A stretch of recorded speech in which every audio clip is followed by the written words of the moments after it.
Welcome back, everybody. This is the Ball and Breakfast Podcast. I'm Patrick Miller alongside Wayne Pua. We're here with you to promote, what we heard and what we've been, most excited about when it comes to, everything that happened in the NBA draft last week and everything, happening with free agency as we speak. So it is Thursday night. The free agency period opened at 6 p.m. Eastern time. And there's been a flurry of signings and potential trade, rumors, buzzing around the NBA right now with, Kevin Durant, basically, asking for a trade out of Brooklyn. So we'll get into that as well a little later in the show. But, first off, thank you to everybody who's been, following us on this show. Anything on Instagram is great. If you happen to catch us on Apple Podcasts or Google Podcasts, even Spotify, we have video too. Any sort of follows, reviews are great. We're on YouTube if you want to sit back, even on your TV and just put us on. Any likes and follows and comments are great there too. Just follow us at Balls and Breakfast in any of those outlets and you'll find us. But yeah, keep it going. We're loving the energy from everybody who's been following along. But I guess with that, we'll start the episode tonight. We're gonna look back at the NBA draft that happened last Thursday. Just wanted to first ask Wayne, was there any pick or just team in general that you really liked and just one that you want to talk about to kick us off? Yeah, for sure. Thanks, Pat. I think I was trying to see Twitter if they were seeing the same thing. I'm like, this Detroit Pistons team, man, like, holy cow, they got Ivy and Durant, and it's like I think they only gave up like a first round in the future for Durant. So it's like they have really improved their team. They just re-signed Bagley too. So like from 1 to 5, even their bench, like they seem like they have a really good squad. I think young squad within the next couple of years could probably be contenders. So we'll see how they perform this coming season. But you have to like what the moves that they're making right now. A lot of great young talent, like almost to akin of like the same level of like the OKC Thunder, maybe just not as many first round draft picks and all that, but they have been accumulating some good draft capital and have been utilizing them. These are really good draft picks. I think Ivy complements Cade Cunningham a lot, really well, I would say. In terms of like Cade Cunningham, he's definitely kind of a finesse player more so a little bit, and then Ivy's that explosive one. So I feel like they definitely complement each other on the backcourt, mixed in with like Sadiq Bey, and then like Bagley as well. This is going to be a very talented team, I think, for years to come that we're seeing right now. So, and adding a couple in free agents here and there, I think that they'll be a solid team in the future. I totally agree. I mean, they're at the top of my list. To add on to what you're saying, just the fact that they have the most cap space available of any NBA team right now, it's kind of if you're going to cast it out, maybe, I don't know, 3 years into the future, you never know with the Eastern Conference, but if you cast this out 3 years into the future, you got everybody under contract, they're all growing and playing together, getting to know each other. You start building that chemistry. You never know what could happen. And, like you're saying, I mean, Jaden Ivey was probably my favorite player in this draft. It's hard to pass up on the 3 power forwards that went 1, 2, 3. Keegan Murray, we'll see. I mean, I still think he's a quality player, but when you're getting comps to Ja Morant, like we covered in our last episode with Jaden, it's just like that's an easy pick for Detroit, and they're just smiling. They're just like, okay, no pressure on us. We just take the best guy off the board, and they did. Jalen Durant, it's nice because he's getting comps of Robert Williams type. He's almost like high energy defender, rim protector, just really good athlete. I mean, he's going to just really work well with that team. I think they're going to be really fast, play really high energy basketball. They'll probably go through their struggles, starting next season, really start to, pay their dues in the league, but they got a really bright future to look forward to. And, Dwayne Casey did a great job with the Raptors before Nick Nurse got there. And I just think he's the right coach for these guys. Yeah, for sure. I think Dwayne Casey is an excellent coach. He has a thing for like grooming young talent and being able to like turn them into men essentially. Right. So it's like, all right, I'll take you when you're 18, 19 years old, trying to learn the game a little bit. provide some structure, and then we'll see what happens. It would be nice to see KC get like a championship, or be with a contending team. I think kind of felt like he got shafted a little bit in Toronto, right? But hey, they were able to win a chip afterwards, so can't knock them for that. But yeah, if they're able to like develop into contenders, and with Casey, that would be awesome to see. So, but yeah, who's your winner of the NBA draft that you have right now? And I'll also give it to Houston. Love what they did. I mean, Jabari Smith was if it wasn't Ivy, Jabari Smith's right there. When you hear of a guy who, saying 6'10", is raining threes, probably the best shooter, maybe arguably I heard AJ Griffin's also on the same level, but it's like, you got a guy who's 6'10", hitting threes. You plug that kind of guy into any lineup, he's going to be, playable.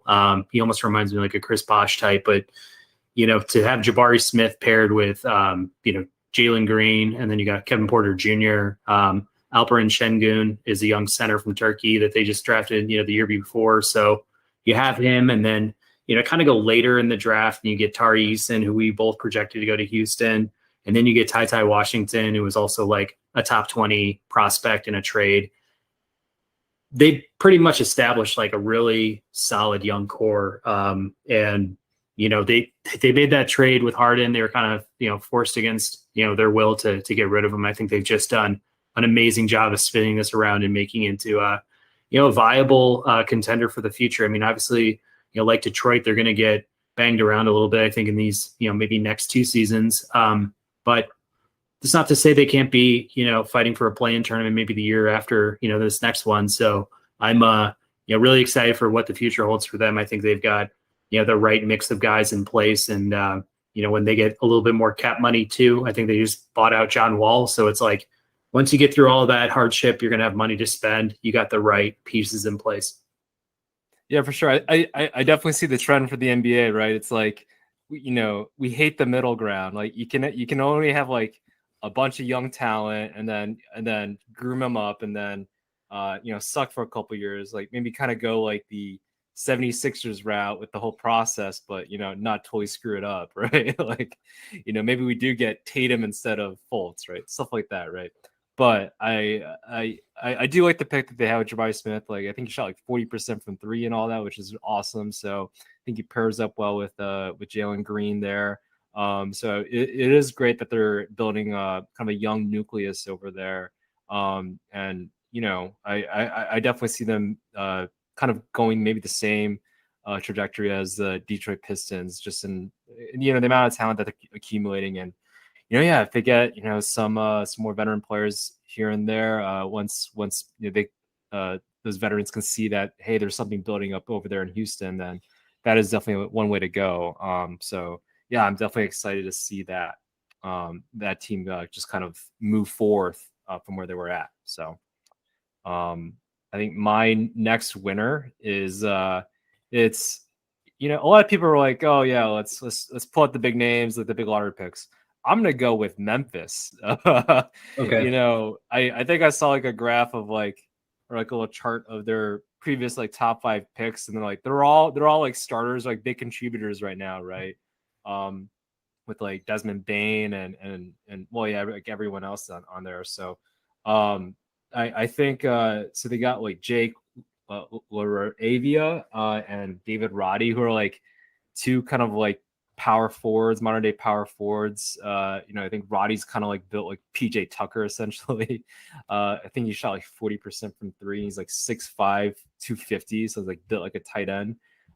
So like really interesting picks here, I think. But I think that they fit the team really well for what they need. So just versatile forwards right now. Which hey, that's the game. That's the name of the game, is just getting those wings to how to play defense or shoot or do a little bit of both, right? So I think those are really solid picks for them to move forth and build upon.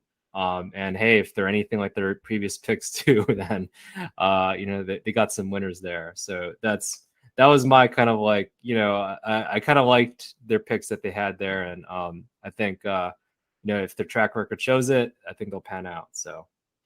Gotcha. Yeah. I mean, from the scouting report of Laravia and Roddy, it seemed like LaRavia, they were saying, is more like a Harrison Barnes type, and then you've got Roddy is more like a Grant Williams type. If those are two players that you just drafted, or obviously maybe that's their upside or their potential or something. Sure. Those are good molds of players to have on playoff teams, especially ones that are like Memphis that are ready to compete for championships, as we saw last year. And with them down Jaren Jackson for 4 to 6 months now, with him getting foot surgery, those are two guys who get a really nice audition with that team. And it's almost like they I don't know how to put it. It's like they're good enough where if these players don't essentially pan out, they're good shots to take. Like you may as well just juice them as much as possible in that first half of the season and just see what you have. And they might fall, they might land, they might be those difference makers that you need. Provide really good minutes off the bench, high energy, young guys that'll fit into a young championship like nucleus. So I think that's a good kind of like a sleeper winner to throw out there for draft listeners. Yeah, for sure. Yeah. So, but yeah, we'll see. I think I do agree with your point. For a contender in the late rounds, like you might as well shoot for players that can either contribute or like are just long shots and you think they're full of potential. You look at kind of like what San Antonio did with getting Tony Parker, or like even the Bulls, like Jimmy Butler was a Bull and he was the 30th pick I think in his draft or whatever, and it was like I think it turns out like I forget who's in the draft that he was in, but I think he was like one of the best players in that draft or the best player in that draft. So it's like okay, they got a winner there. So yeah, take your shots, see what happens, and if you can find a player that fits your culture, great. So yeah, it also seemed like Roddy slid a little bit based on where he was projected to go. So it almost seemed like you just taking them at the second round was probably an easy choice for them too. Kind of like, okay, we had our eye on him maybe in the first round with that same pick. Now we get him in the second round. So good on them. Good on them for grabbing the guys they won. They've done a really nice job at establishing that team in a short amount of time. Yeah, for sure. All right, who you got next? Next, I'm going to go negative. Everybody's talking about the New York Knicks. I'm just going to dump on them because I just thought that was a really head-scratching type move. I had my eye on them, making the trade to get up to, the fourth pick to grab Jaden Ivey, which would have made a lot of sense. But, Nick signed, Jalen Brunson's dad to be an assistant coach who used to work with Tom Thibodeau. So the writing was kind of on the wall there that they would get their point guard. I think the problem with that is just based on where that team is currently at, they need assets now. It's not like you go out and sign Jalen Brunson, you're waiting, 3 years to build a championship contender. It's like you need things now. So it's weird that they traded, that number 11 pick for 3, lottery protected picks that may not convey in next year's. It's like, so you're kicking the can down the road, but you're trying to keep RJ Barrett happy in a walk year.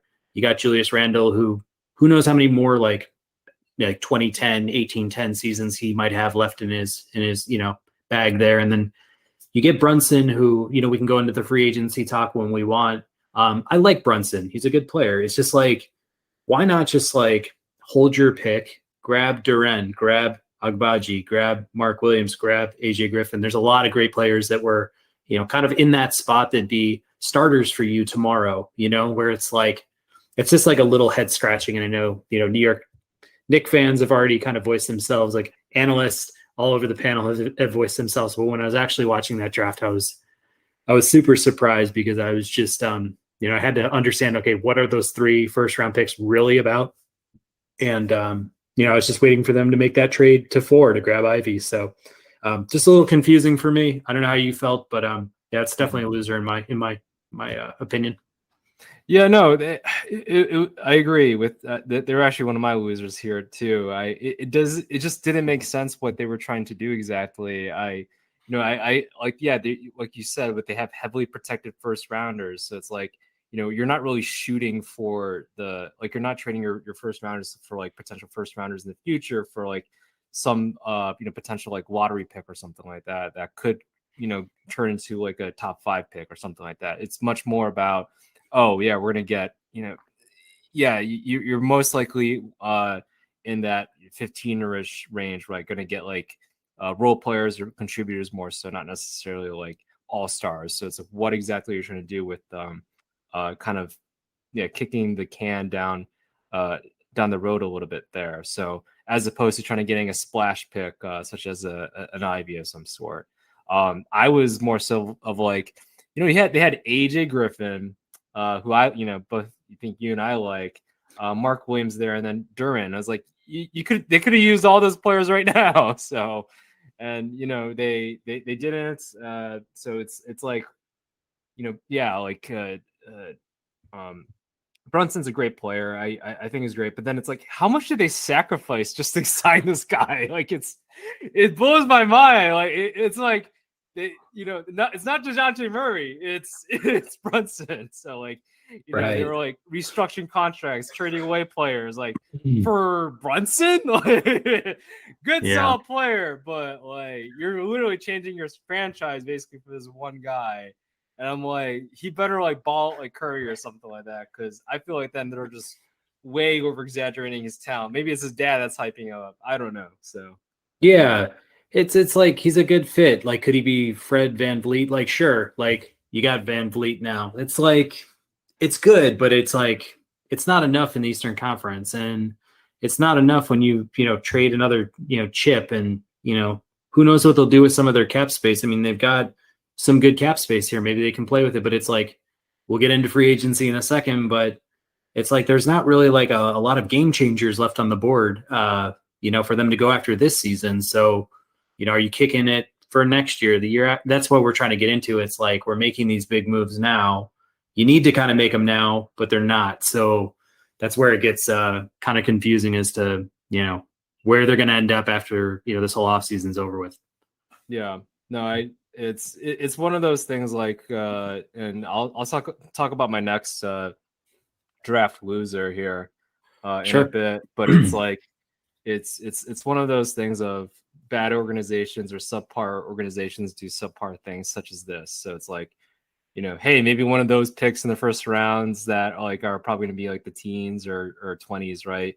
Maybe one of them do pan out because Knicks like a drafting lottery talent, or they just don't want to. If that's the case, then maybe this is a blessing in disguise. But my next team that I have as a loser consistently does this, and that's the Sacramento Kings. It's one of those like, okay, they got Murray, like I actually had them predicting. I predicted that they got Murray. So I kind of foresaw this, that they were going to draft for need more so rather than for who the best available player is. And it's like, if that's who they wanted, they could have traded back. They could have maybe got more capital. Like I think I read somewhere that when Ivy was there, was it with the 5th pick, then like they got a bunch of people, like Detroit got a bunch of people like messaging them or emailing them or calling them just of like, hey, can we trade this pick? I think they had like half the teams in the league or something like that. Just we're asking them, hey, we would love to have him, but I think the Pistons were smart enough to be like, no, we'll take him.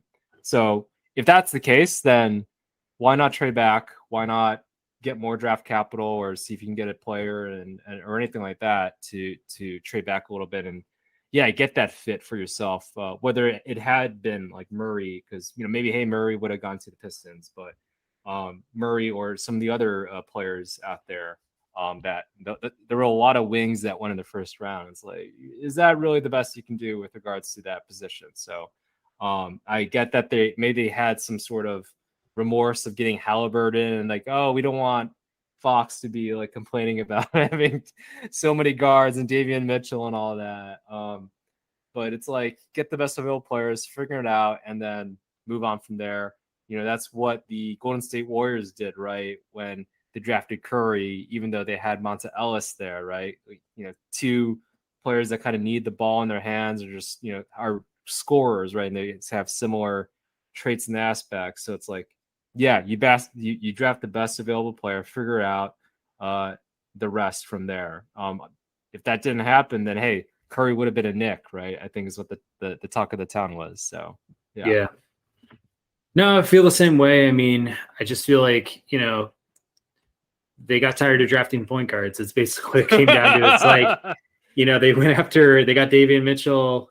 Halliburton did work out. They just traded him, instead of Davion Mitchell. It's like they Right. keep making mistakes in just like how they go about picking players and keeping players, and then kind of, I think maybe they overthought this one. It was kind of like, well, this would be our fourth straight year, or third straight year drafting another point guard. We don't want to be, labeled as the fools of this year's draft. And, by avoiding that, they ended up kind of becoming some of the fools. So it's kind of like, Davion Mitchell wasn't a world beater last year. Could have definitely gone Ivy, although, Ivy came out and said, I don't want to play for Sacramento, which still, it's fine. It's like going ahead with what you're saying. It's like, okay, we get that, but we're still going to draft you, and then we're just going to trade you. It's like a Chris Webber situation. It's like, you're that good, man. Sorry. We're taking you, and we'll figure out how much we can get for you. And it's like, I wish they kind of would have done that. It's like, I don't get why these NBA teams think that they have to make a decision within, the 2 minutes that they're on the draft clock. It's just like, go pick the best player and sit on it for 3 months if you need to. Just do what, the Philadelphia 76ers did with Ben Simmons this year. It's like, just sit on him all year and just like figure it out when you need to figure it out, like, I just don't get it. So, I mean, I just think that comes with, maybe the executive prowess they've got in the front office there. It just kind of comes down to like, how they go about, wheeling and dealing or whatever else. Maybe they always feel like they don't have enough leverage in some of these deals with other, like, execs or something. So like, okay, we're going to get bullied over, and somebody's going to take one of our best players. Yeah, I don't know what it is, but it's really confusing. Could Keegan Murray turn out to be like, next Jeremy Grant? Like, maybe. And, maybe that's good enough. Maybe that's, maybe that plays. Maybe Ivy isn't Morant. He, more or less turns into, today's version of Derrick Rose. Like, we don't know, but, at the time where you have that kind of, the stock ticker is moving up on Jaden Ivey, people are talking about him like being the next John Morant. It's like, you got to cash in, man. You got to make that move. And yeah, it's pretty foolish. So I agree with you on that one. Yeah, for sure. And then, yeah, shout out to AJ Griffin as a man, the Atlanta Hawks. Oh, I love it when I saw that. And now they got DeJounte Murray. So like they have a bunch of playmakers at the guard spot, and then putting in Griffin, who I think he shot like 50% from spot up 3-pointers. And I'm like, they're gonna go nuts, I feel like, with Bogdanovich, Capella. I mean, that team is stacked. DeAndre Hunter. Like, I would be silently cheering for them just because. I mean, yeah, they got my guy AJ Griffin, but like, I am impressed. I am impressed by what they've been able to construct over there. So another shout out to them for getting that. I think for me was like a draft day steal at, was it 16 or whatever there. So, but yeah. Agreed. And that was kind of my next point as we kind of move into free agency. Just talking about the Hawks and the Spurs trade, because I'm with you. I mean, to get DeJounte Murray, even if you got to give up 3 first-round picks, I mean, it's a heavy, price to pay. But when you're getting a guy who's, 25 or under, putting up 19, 8, 9, or whatever it was last year, he's 6'4", great defender, good length and, wingspan, things like that. It's like, he'll take all of that defensive pressure off of Trae Young, but he's also a great scorer facilitator. Just another great guy to throw in that group of young players. It's like, we didn't get to see DeAndre Hunter last year, and I live in Virginia, so like he's a former Cavalier, but he was like, part of the national championship team, just a really important part of that core, and he was pretty much out, the majority of the last year. So it's like you throw him back. They even got Herter, John Collins, Clint Capella. I mean, that's a solid 8. That's a solid 8-9, rotation you got going there. And, we were kind of talking about him in the play-in tournament, predictions video that we put together. It was just kind of like the Hawks made it to the Eastern Conference Finals, the year prior. And it's like, yeah, they did kind of falter a little bit, this past season, but I think they totally redeemed themselves with that Murray trade. I think that's super smart on them. I mean, yeah, those picks down the road are going to hurt, but this is a good time to push your chips into the center. Yeah, no, I mean, they have enough young talent. It's one of those like, okay, if you have a bunch of 23-year-olds, right, or 24-year-olds, which they definitely have a lot of young talent like that.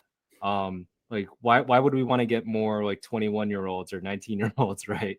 Um, uh, at this point, I feel like they want to surround themselves with, yeah, sure, get some young talent like an AJ Griffin. But they have, I think they just have enough pieces there to be like, okay, we're gonna re-sign some of these people. And then we're also gonna, get some veteran presences to like fill out some of the holes a little bit more. So I think that's more so the route that they want to be going right now. And it seems like they're progressing. So I'm really impressed by the offseason so far that they have. We'll see what the next couple of days hold. John Collins might be in the move. There's been a lot of rumors for that. So, but yeah, I'm just really impressed by the team that they've been putting together for here. And hey, maybe they make the conference finals next season, or maybe more. So, but we'll see with regards to all this and how things transpire and where KD goes, huh?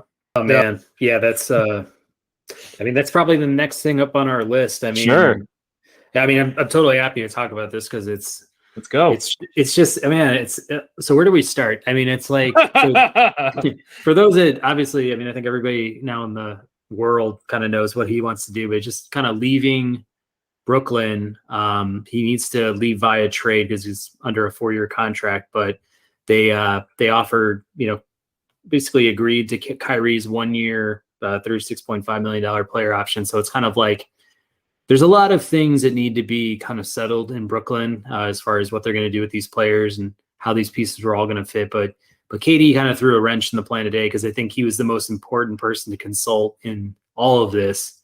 And he just kind of blew up the plan and said, I'm done with this. So I don't necessarily blame the guy. I just think it's kind of funny because, there's a lot of different tangents we can go on with this, but I read a report that like KD might be interested in teaming with Kyrie if they go somewhere else. I was just like, this sounds so petty. Like, this sounds so petty. Like, okay, so because Brooklyn management had some backbone and was like, no, we're not just going to bend over and give Kyrie the max. Like, we're actually going to make this guy play basketball. And we're actually make him prove it a little bit. Like, because he's just been MIA for the last 3 seasons. It's like, I was like, like applause to you, like Brooklyn front office for actually having some, some balls here. And it's just like to hear that KD would request the trade and there's a possibility that, he might want to land with Kyrie somewhere else. I'm like KD, look at what you have in Brooklyn right now. It's pretty solid. Like, you got your boy Kyrie, you got Ben Simmons, you got,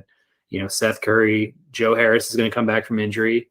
You just signed Nick Claxton, Patty Mills. It's like, all right, that to me sounds like a championship contender if you guys all commit and like want to give this a shot. But yeah, I don't know. That's my first initial thoughts off the bat. I've heard some teams thrown around here and there, but what do you think, or what do you want to throw out there?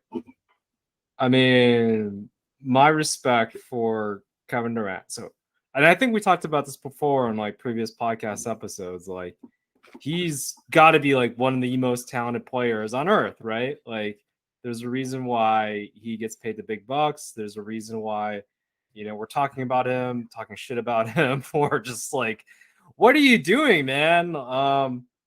It was definitely one of those, like, I think a lot of people saw a different light of him or thought differently of him when he left OKC to go to the Warriors, right?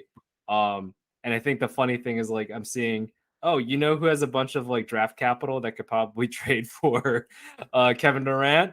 OKC, so wouldn't that be hilarious if he goes back to to the homeland, to the team that drafted him, similar to, I guess, what LeBron did with Cleveland, although with Cleveland it's like that's like his home. So, but I think Durant's from the DC area, if I'm not mistaken. So it's like, what are you doing, Durant? Do you have any perseverance whatsoever? Are you just a bailer? Because all we see from you is that you just want to bail when things get tough. And to us, that's pathetic. Like, that's sorry. If you're supposed to be the top NBA player, if people are debating between you and Steph Curry as a top 10 NBA player, or fringe top 10 NBA player, the things that you're pulling off right now make you look weak as hell. So, yeah, maybe you can score one-on-one with any player alive or previously too. Like, he's what 7 foot and has all the skill in the world, which, hey, that's great. But then at the same time, no perseverance whatsoever when things get tough. No leadership that he's showing to kind of just wrangle people in and get them going. He's just bailing. If that's the case, then hey, great, you're making money, you're doing all that, and you're probably still going to be the best player, next season, or one of the top 3 best players next season, right? Arguably. So, but at the same time, what the hell are you doing? But yeah, like with regards to, I guess, the teams I'm hearing, right? It's like Phoenix. I'm seeing Woj put out there in Miami and some other team. I think I saw one fun one of trading Durant and Irving to the Lakers somehow. Which, I mean, that'd be funny as hell, right? Just getting these 2 guys, and it's like, oh yeah, Irving, you met LeBron, right? So I that would be hilarious that happens.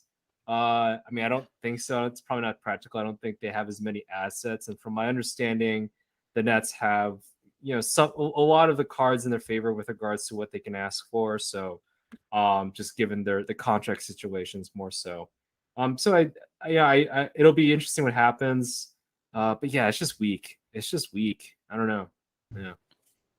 Yeah, I mean, so it's just kind of like if you go down, just the teams that you put out there so far with Phoenix, it's like, what happens if Chris Paul gets injured this year? So, are you demanding a trade after next year? Because there probably aren't many more good Chris Paul years after this next one. If he plays a full one and they go at it, maybe they win a championship or something of the sort. LA, again, it's like with Kyrie and you join LeBron.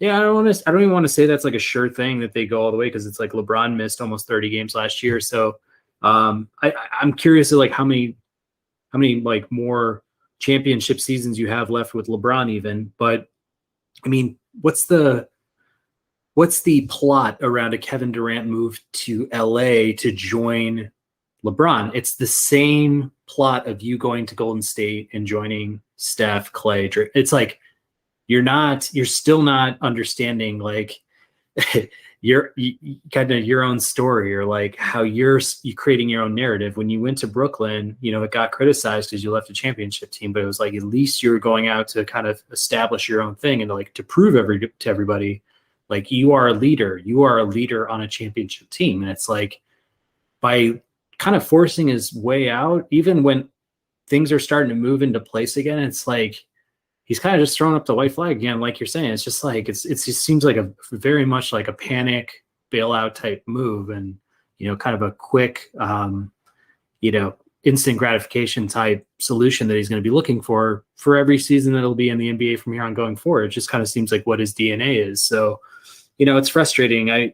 I think the Phoenix thing, we just look at pieces and parts, makes a lot of sense. Like when I first heard that he demanded a trade, it was like my first thought was going to Phoenix. I was like, wow, because DeAndre Ayton's out, looking for a deal. And it sounds like a lot of, teams that might have been interested, early on, like a Detroit has now kind of pulled back a little bit. Detroit said they want to stick with Durant and kind of use their cap space to take on more picks and like, bad contracts. So it's kind of like they've got their strategy all figured out. So I was like, where could this guy go? And he's a talent on his own. He put up 17 and 10 last year. It's like he's 23 or something. So it's like, this is a future star, and like people just aren't giving him the right, respect, I don't think. So it's like, if you were to trade KD to Phoenix and you get Ayton, Bridges, Cam Johnson, I think they've thrown out there. I mean, they want a lot of picks too. I mean, to me, I think that's a pretty solid deal if you're Brooklyn.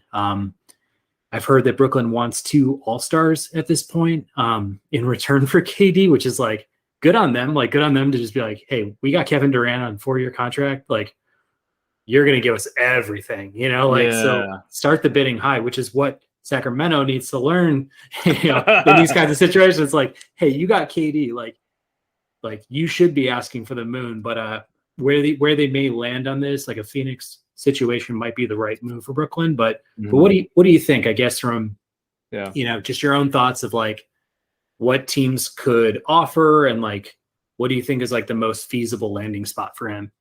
Yeah, I mean, in terms of I think what he wants, sure, Phoenix, with the young talents of Devin Booker, and then whatever is left with, with Chris Paul there, and then I'm sure they can plug in some sort of center piece in there as well. So I think I was reading though, I was like, I'm just been over Twitter, and I try to take these tweets with a grain of salt, but I think I saw somebody that was kind of verified, or I think he was like a host for like a Phoenix area sports radio show or something, but saying that uh, the Nets don't want Aiden. So I'm thinking that they probably want to have right now is kind of happening is that they're trying to factor in like a third team in there with some assets. So I don't know what that'll look like. We're just trying to figure out because two teams to which players fit where. But yeah, I'm anticipating because to me it makes sense more so with the Aiden trade factor with the value that he provides, a young center talent who has a lot more potential. He was definitely not.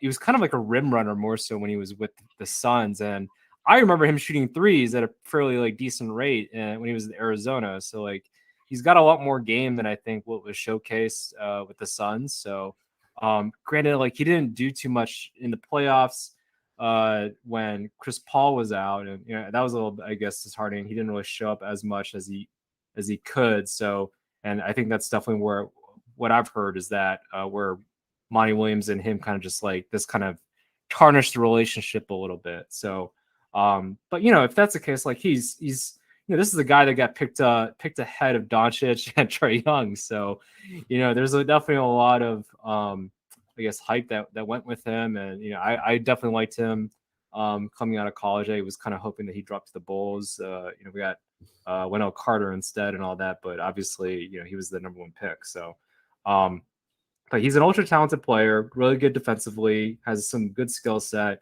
can shoot the ball a little bit. I think he just needs some work there, and maybe needs to mature a little bit to develop some mental toughness. Like he's still young and all that too. So but yeah, like him as a trade asset, I think with KD and then factoring maybe a third team, I think probably seems the most realistic if it is true that the Nets don't want Aiden or at least keep him for whatever future plans that they have.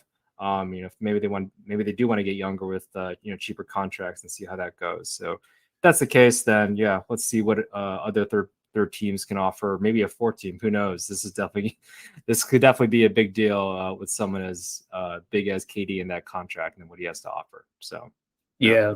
And I've heard half the teams in the league have already made offers to Brooklyn, and Brooklyn basically told Phoenix like you're gonna have to do better than a package around Ayton, Bridges, and et cetera, because we've gotten better offers at this point. I don't know how much leverage KD has. Like obviously, if like let me think of a really crappy team. Like if the Wizards came in and were like, hey, like we got the winning deal. Like KD, do you want to come play with us? And like, yeah, maybe he's gonna push back and say like, I'll retire. Like I don't know what it is like what he can really say. Like if something like that was to happen, but I think some other scenarios, man, I've heard the Portland speculation is just like, yeah, he'd be a great fit with Dame, but like, who are they going to trade? And then like, what's going to be left? Like, I'm sorry, but like a Dame Durant thing's not going to win at all. I've heard Boston is kind of like maybe similar to Portland in that sense, where it's like, they may have some pieces with like a Jaylen Brown, but Tatum and Durant would be interesting. It's just kind of like, I don't know. It kind of seems like, unless there's like some new super team that forms from this, like if Durant somehow found his way to like the Clippers or something, I could see it being like, oh crap, like if you were to have like a healthy Kawhi, Paul George, and Durant, that's pretty crazy, but it'll be interesting because I mean Brooklyn's honestly like rolling up their sleeves. They're saying like, hey, you guys are gonna fork over some pretty, a pretty package to us to make us, want to part with Durant. And, those are just some thoughts, some ideas. I have one other team in my mind that I'm thinking about, but is there anything else on this Durant subject that we haven't covered, or like any other teams that you were thinking about? the Bulls. Yeah. Why not? I mean, what would the Bulls give up? What would we have to give up though? Let's break this down. I mean, we probably have to get rid of a lot of people. Mm-hmm. you know, my guy Patrick Williams, which I Mhm. mean, if I think I've said no to Rudy Gobert with regards to Patrick Williams there, but Kevin Durant, done. Like, yeah, that's a player you get. So with Patrick Williams. So if they're willing, hey, let's do it. Let's might be like a Patrick Williams, Kobe White, I don't know, whatever first round picks we have left, and maybe Vucevic. I don't know. Hey, Vucevic was an all-star, so if they want two all-stars in a way, or one all-star, one future all-star, maybe that is a deal to look forward and just have build around Zach LaVine, who looks like he's going to be re-signing with the Bulls. DeRozan, who's he's only getting older there, and then Durant. That could be something that really definitely pushes up the Bulls timeline a lot, especially if you're getting rid of Patrick Williams and Kobe White there, two of your young star players there. But they still have Io, so that could be something. But yeah, I don't know. That's definitely a lot, but at the same time, it is for Kevin Durant. As much as I just ragged on him like a couple minutes ago about being pathetic and weak, we'd love to have him in Chicago if if the trade works out well. So Yeah, Chicago's gonna be a tough one because I figure if they think the Phoenix offer is pretty light, like they're gonna like just completely scoff at that deal. I mean, I feel like if you had Williams, Kobe, Desomnu, and then you're giving up Ball or maybe DeRozan or something, so like the leftover is a Zach LaVine, Durant, Vucevic thing. Like that's not even it's not even like super sexy, but it's like if you're just gonna look at Phoenix, because Phoenix to me like that's a good deal. Like you can get Cam Johnson, you can get Ayton on a sign and trade, and you get Mikal Bridges, who like I think is seriously underrated, and you get some picks like. That's pretty good. And you get, Durant is somewhere he wants to go. Like it'll give them the green light on that one. Plus you still got Kyrie to play with on a 1 year. Like, I don't know if you had any thoughts on Kyrie and where this is ending, but like, I just don't see much of a scenario where like Brooklyn's going to like look over to Los Angeles and say, yeah, you want to get rid of Russell Westbrook? Like we'll take him. Here's Kyrie Irving, like let's make this work, I would be so against Kyrie Irving getting what he wants. Tell me about it. Yeah, dude. I would be going through the Rolodex of Russian teams. I would just go through the Russian international team, and I'd be like, "Who do you guys got? Perkovic? You got who you got? Dontovic over there? Okay, yeah, we got this guy named Kyrie. Do you want him? Like he says he loves Moscow. I would like." Seriously, like this is Ben Simmons 2.0 this year. I'm telling you right now.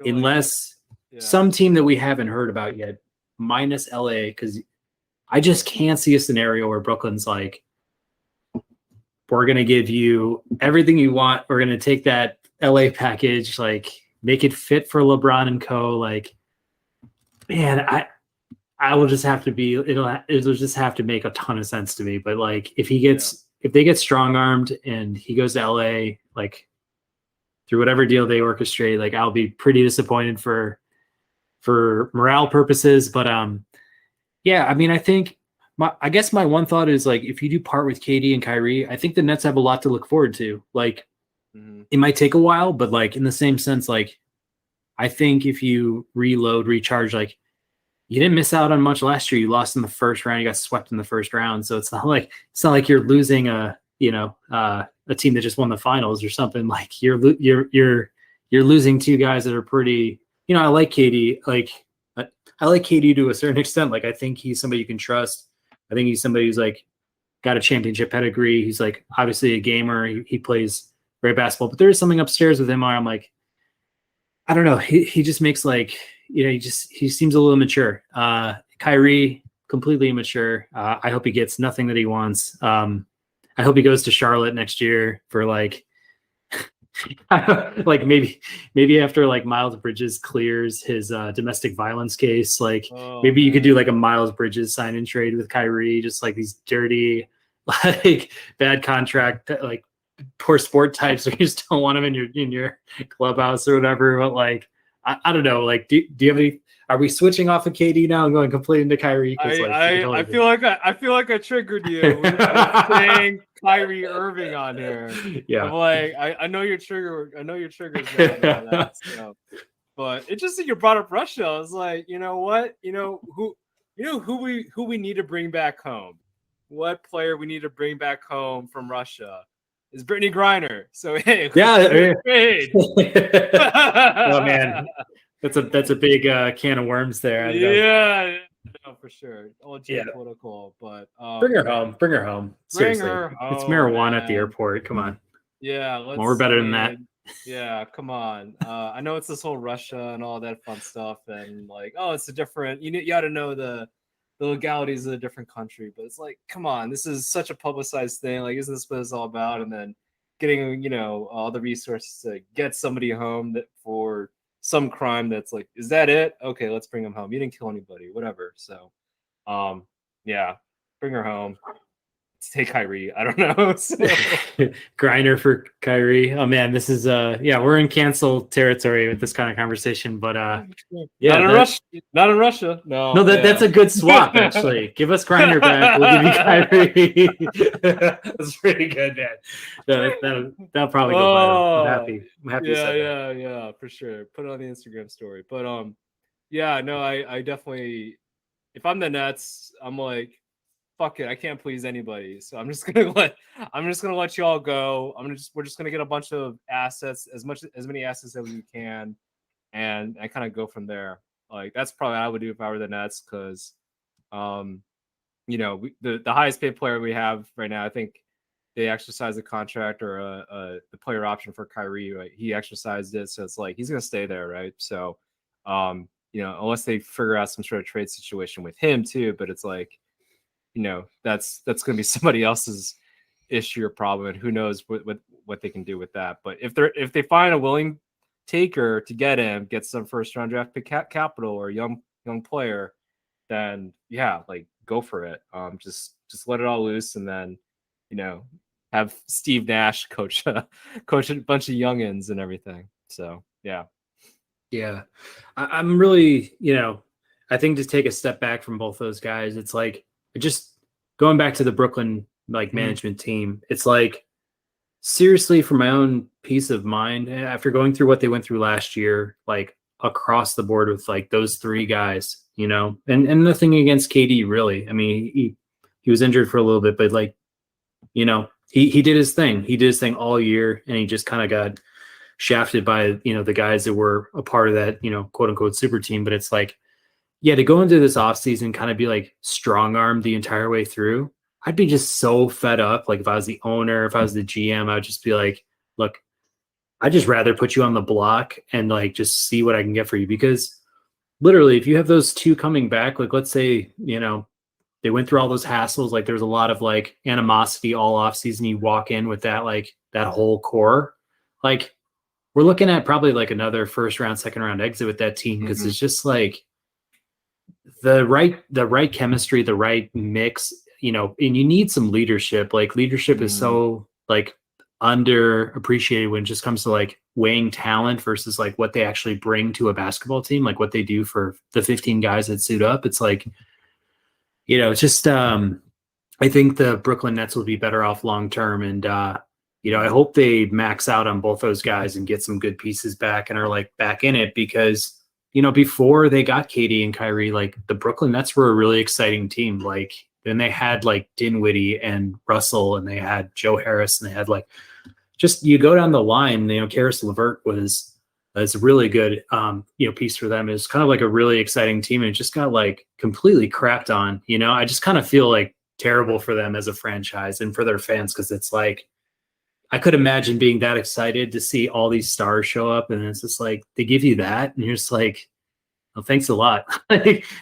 good seeing you. Like, now we're going to trade you. We're going to, you want to leave us now. So it's like, I don't know, man, they just got wronged in that situation. So I hope they really get what they need, and they bounce back in a few years here. Yeah, for sure. I mean, if they were all to stay for some magical, some magical thing happens, they'd all stay. I feel like they need I don't know. I feel like they need like a Phil Jackson of some sort figure to just be like, to help manage all that talent, but then all those egos and all those, I don't know, prima donnas, if you will. There, it's just, I mean, that's where it's like, I don't know if Steve Nash is like that type of guy, but I mean, in a way, he is. I know he's very, like, I've heard him talk and all that. He's very West Coast, like, you know, has plays soccer and does like skate, you know, skateboards and stuff like that. So I don't know. Maybe he does. I'm just not giving enough credit, but I just feel like they need somebody just to, like, kind of be that general and be like calling them out and like, hey, you know, you can be you, and that's great, but then come here to play. Let's bring it to the table and things of that nature. We need to be building up that chemistry. We need to be building up this team to win championships. So, because that's what's expected from us. So, but yeah, I would like to, if I were them, I just blow it up and start over and see what else we can do with all the picks that we can get there. But yeah, I did want to bring up one because you brought up the Clippers and actually got me thinking. Sure. There was, this was happened very like, I think yesterday with John Wall going to the Clippers now, I think is what's being said. So I mean, I really like that. It's such a, I think it's a really good fit. You know, I think Wall, his shooting percentage was like around just under 40% for spot up threes. So he can definitely do that. And he's only getting older. So, but he's a really good defender. It'll be interesting to see if he starts versus Reggie Jackson. I think Reggie Jackson's like a year or two older. So, but you know, having Wall, I think, is such a great asset for them, especially if they're all healthy. I mean, that's a key thing, right? If they're all healthy, because Wall hasn't played, I think he played like 40 games the past 3 seasons or something like that. So I know last year was a little bit weird. I think, yeah, him and Houston were just like, hey, you want to just like sit out and chill? It's like, yeah, all right, let's go tank. I think was the understanding there. So if that's the case, then okay, cool. But Wall to the Clippers, I think, is great. If he can provide like 80-90% of what he was before, I think that is a huge win for the Clippers, even maybe a little bit less than that. Especially when they have, if Kawhi and Paul George are healthy and, you know, available and playing. So if that's the case, that's great. I think the Clippers right now, with what they're doing, is setting themselves up for a championship run. Again, if they can all be healthy and available. So yeah, that's a big if to me. It's like, I know a lot of people have like kind of put the Clippers in their top 5 power rankings for next year, and it's like, I'm with you. I want to be with you. It's just, if it isn't Kawhi, is it going to be PG? Or, you know, if it's Wall, you know, is Wall going to go down next year? And it's like, but beyond that, I mean, just looking at their depth, like they've got a lot of really great depth pieces too, like Norman Powell and Robert Covington and Luke Kennard, and they just re-signed Amir Coffey today. It's like, you go down that line, like that's getting to be like a really deep team. And, you know, they add, you know, 1 or more pieces to that team, like they're in it, like they're totally in it next year. Like it'll be fun to see. I mean, they almost kind of, you know, I thought Denver made a kind of a head scratching move in a trade yesterday when they gave up Monte Morris, Will Barton, and they got back KCP from Washington. But I kind of compare Los Angeles to Denver in that way, just because it's like we're kind of all waiting on Denver to be fully together with Jamal Murray and, you know, Michael Porter Jr. and the Joker. But it's like those 2 teams to me, I'm kind of like, I want to be in, but I got to know that like it's all going to work out for, you know, the course of the season. But yeah, totally excited about what it could be, especially with Kawhi back. Those would be fun to see him again, honestly. Like, as quiet as the guy is, it's like, you know, he's such a great basketball player. It'll be fun to watch, like, them push, you know, their way into the playoffs. But yeah, it's getting pretty top heavy out west, and you know, depending on where Durant lands, like, it should be a pretty interesting battle going into next season, because, you know, we saw, you know, Golden State, Phoenix has been there, Memphis is like on the rise. Like, you had the Clippers and Denver back. It's like that's a pretty stout Western Conference, you know, shaping up out there so far. Yeah, for sure. And I think I'm looking at some Eastern signings here. How about those Bucks? I think they got re-signed some solid pieces. Mm-hmm. Bobby Portis, and then another like defensive 3-point shooting white guy and Joe Ingles. So I mean, I think I like the signing. I think it's good for them.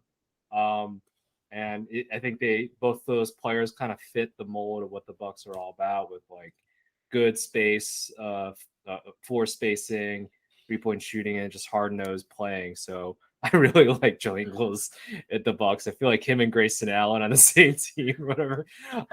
That's just funny. So yeah. Introducing an Aussie to Milwaukee, like the land of beer, like just doesn't sound good. There might be some off the floor stuff we worry about with Ingles, like halfway through the year. But I mean, yeah, he was in Utah. He was in Utah for it was like pretty dry out there. And then he was crying in Portland when he like walked over to the Voodoo Donuts. Like he's probably like, man, get me out of here. Where the hell am I? This isn't for me.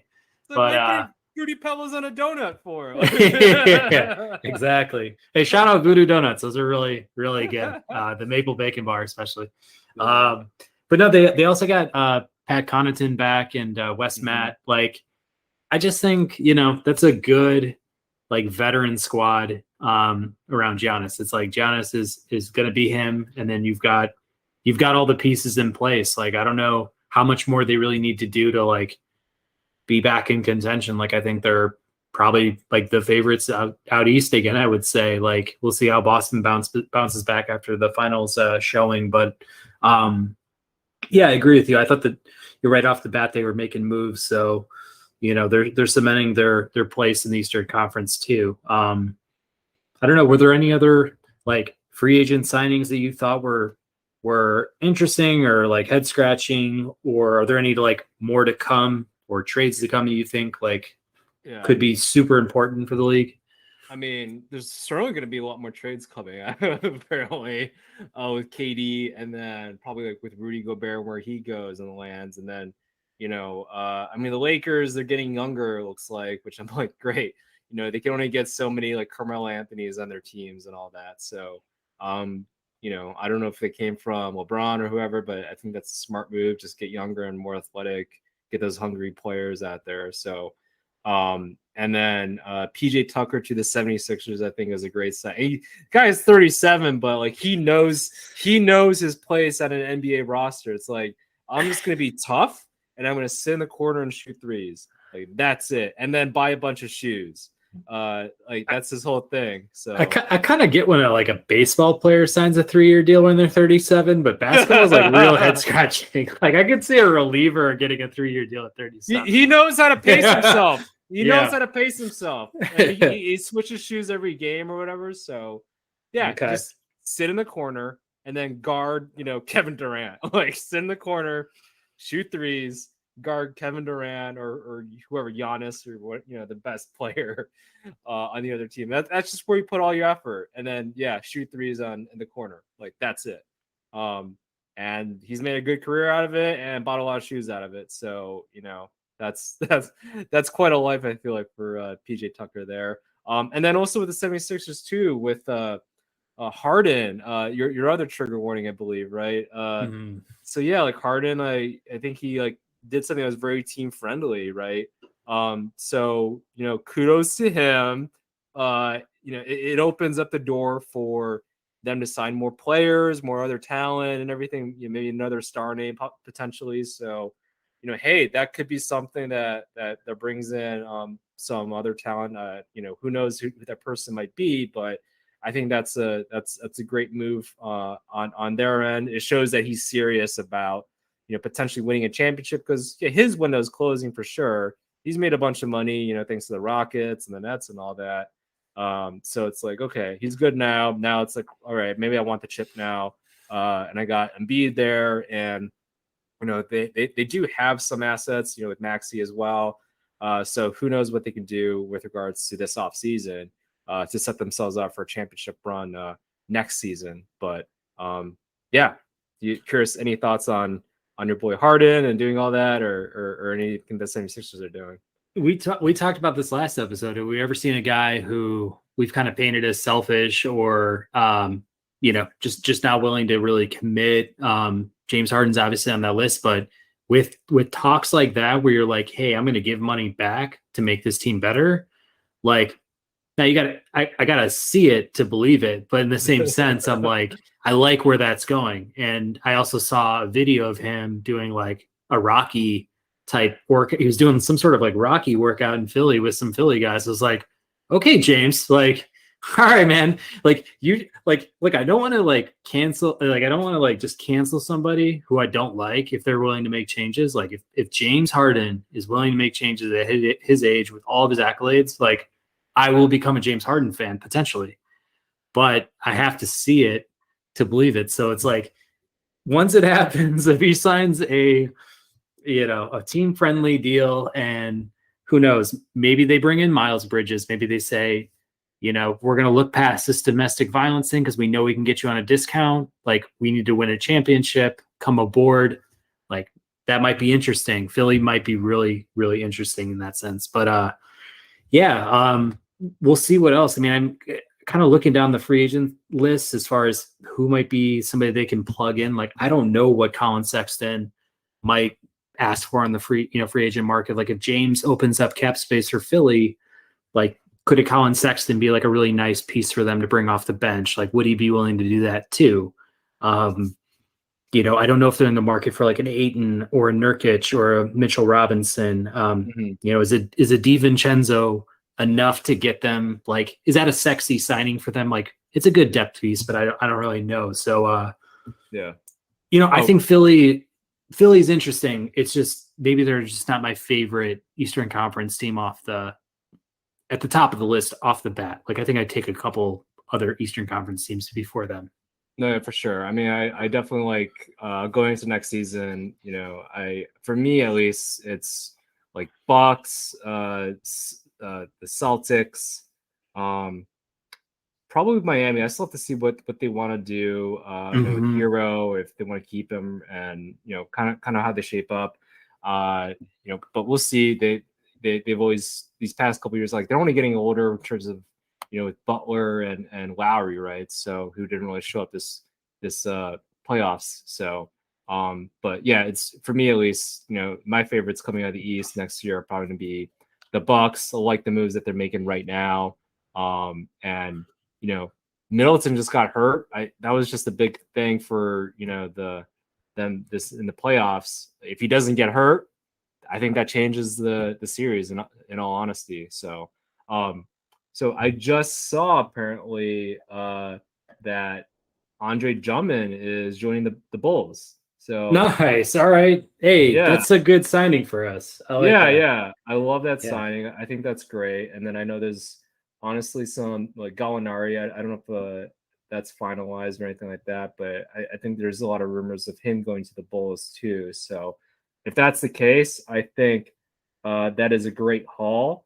So, kudos over to AK for signing those players. If it is true that Gallinari, that I'm seeing like conflicting things there, but it looks like he's very much highly rumored to be there joining the Bulls. But Andre Drummond looks like, I think Woj or somebody reported it. So that I think is a great signing. Bulls were like one of the worst rebounding teams last season, and interior defense suffered too. So that definitely isn't Vucevic's strength. So, but yeah, I think that's a great signing overall. So I agree. Yeah. I've always liked Drummond. I don't think he ever really got the respect he deserved. I mean, that guy was averaging like 17 and like 16 at certain points at Detroit, and that wasn't too long ago. I mean, even when he was with the Cleveland Cavs, he was averaging like 17, 10. If I could, pull it up, he's almost like a DeAndre Ayton. And I think he's only like 28 years old or something. Like, he looks like he's 35, but he's like 28. I'm like, how has this guy been just like relegated to, mid-level exception status? And he's putting up numbers like that when he gets full minutes. Maybe it's just the trend of the NBA, but I think he's definitely an upgrade from like a Tony Bradley type for us off the bench, or if he's starting with Pat, Williams on the wing, like that'll be nice, fun. change up where you have a guy rebounding, you have like four, fast breaking wings and guards. And I mean, I'm excited for the Bulls. I think that's a great fit. Yeah, no, I'm excited. That is an excellent fit. But yeah, it definitely is to this whole, like if Andre Drummond was like playing in the 90s or something like that, like he would be an all-star like perennially and everything, just because like he does kind of play like in a way like a smaller Shaq. That's I mean the guy's 6'10 and 280, and I'm saying he's smaller and all that than another human being. But yeah, comparing him to Shaq in that sense, and that really dominates uh around the paint area, sucks at free throws, but excellent at dunks, rebounding, and blocking, and has a nice touch around the rim. So yeah, if it was any other era, he would be a perennial all-star, just killing it. But not a jump shooter, doesn't have a shot. Yeah, I think him and like Jahlil Okafor, like two of the players I think of, like what would happen if it was a different kind of NBA, if it was more the 90s basketball NBA, with those players. I think Jahlil Okafor is like, he has like some of the best post moves I've seen and all that, like very Tim Duncan-ish, but then just can't fit into the modern day NBA. It's such a struggle there. So but yeah, excellent signing for Drummond. We'll see about Gallinari, but if they are able to get him, I think that's a hell of an offseason so far, for a haul for the Bulls, who they struggled in the front court, I feel like, and who knows what happens with Patrick Williams, if he's going to be fully healthy. Hopefully he will be, takes those next steps. But I think that this is if Drummond itself, I think is a great signing. So, and then hopefully we get Gallinari. But Yeah, some insurance at the very least. Like if Williams was to go down, it'd be a little clunky with maybe Vucevic and Drummond down low, but who knows? Maybe you can go small ball with one of those two bigs, and you got some backup for Pat Williams, which is really nice. There is one trade that has been top of mind for me, as far as like one that I could definitely see happening this offseason, just what's been kind of rumored and speculated. But seeing the Utah Jazz and the Miami Heat make a deal with Donovan Mitchell, I think from what I've heard, like he really, really wants to play in Miami. Dwayne Wade's a part owner of the Utah Jazz, so maybe like he's gotten in his ear like he did Jimmy Butler's while he was in Chicago's. But I just see this one going down. Like if you're able to like dangle Donovan Mitchell, and if you're the Heat, you're able to like pretty much send back like Tyler Hero, Duncan Robinson. Maybe there's some other pieces you could put in there, maybe some picks, some of the sort. I feel like that would be a nice swap. I mean, I feel like Mitchell is obviously a great player. He's a little undersized, at least for a shooting guard. I think he'd fit in really well with Miami and like their culture. On the flip side, for Utah, like looking for guys that might stay long term, like if you made Hero like the centerpiece of your offense, your team, like I think he would sign long term, and I think he'd be the type of guy to stay a little bit longer. Like now, I think he's like flashy enough to be a Miami guy, but in the same sense, like I could see him committing if he knew like he was a permanent solution type guy. But I don't know what else they've got to play with. I feel like Miami might be a little light on that side of the deal, but we'll have to see. But I've heard a lot of like build up and speculation about Donovan Mitchell wanting to move, get moved still. And, Rudy Gobert has obviously been like talked about in a lot of different scenarios, but I could definitely see that one happening. Yeah, no. I mean, with I think Donovan Mitchell's most common comparison is Dwayne Wade, right? Just a little bit smaller and longer arms, I think, right? So, but he does play that Miami Heat style. I think he would totally fit in. It just would be a matter of assets that the Heat are willing to offer, and does that match what the Utah Jazz are willing to accept for a talent like Donovan Mitchell? So, totally makes sense from a talent perspective. But yeah, if they are able to somehow conjure up some Tyler Hero, or factor in Lowry in there, maybe I don't know what the draft capital looks like. If they are able to offer several draft first rounders there, great. But I think something like that maybe, but compared to what other teams can offer, that's the question, right? So but yeah, in terms of a fit though, it would definitely make sense. I feel like a lot of players like a Donovan Mitchell. It's like, yeah, that they would be awesome in Miami if they ever get that chance. Which fortunately, you see like a player like Jimmy Butler, like that's just where they excel. So, Yeah. but no, yeah, I like that. I like that idea though. So, Was there anything else on your list as far as what we can expect over the next days or weeks with I free don't, agency? Or yeah, I don't know, but I see Lou Dort just got a 5-year, $87 million deal from OKC. Looks like so. at least they're spending money. I mean, I'm glad they're just not like flipping him for more first round picks, you know? Like at Yeah. least they're like committing to somebody. Well, I mean, honestly, it's cool. And Lou Dort, like, he's like a 6'3" forward, which is like not really. I mean, today's NBA, like, that's like, hey, whatever. But, hey, kudos for him pulling that off. Didn't really come with a lot of accolades or anything like that. Really worked his butt off, and hey, got the bag, secured the bag for that. So, no, that's a cool deal. Yeah, I don't know. In terms of like other deals, I don't know, but I'm just looking forward to seeing who's trending and all the Waj bombs and seeing all the controversy come about and all the memes too. So that's what I'm excited about. But nah, I don't know. I will be excited too on Gary Payton. See what happens to him. I think that's one guy worked his butt off and proved to be a valuable asset. He was getting good minutes for a championship team, was guarding like forwards and stuff like that. I mean, he's kind of more so of a guard.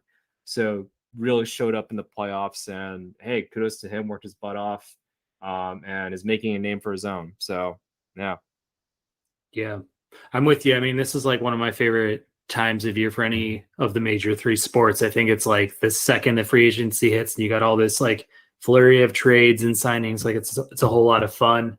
A little underwhelming this year. I feel like there's been a lot of like, guys that just re-signed with their teams or just kind of went back, just kind of like, yeah, that sounds good. Let's just run it back. And it kind of seemed like, I don't know, some of the air has been taken out of this free agency period, but I think this year we'll see, just a ton of trades. And, I think once it starts, it could snowball pretty quickly because you don't just trade guys like KD and Kyrie every offseason. So I think like there might be some secondary deals that go down too, or, reaction to those deals that'll, get a lot of attention. So I'll be tracking it. I'm sure Wayne will be too. I didn't have anything else left to cover for this episode, but if you have any like parting thoughts or last ideas, like throw them out there. Yeah, I mean, let's see. Go Bulls. That's all. Hopefully we get Gallinari, and I don't know what money cap we have left, but let's get a good haul out there. KD, yeah, if you're watching, join the Bulls, see what you can do. Be cheap, whatever. That's all I could probably say about that. But yeah, let's get Brittany Griner back. Bring her back, man. This is ridiculous. But no, in all seriousness, it's really ridiculous. Yeah. Like, bring her back. So, Sure. Cool. All right, man. Well, good times. I'm sure we'll catch up pretty soon. And yeah, for Wayne, I'm Patrick. This has been the Ball and Breakfast Podcast.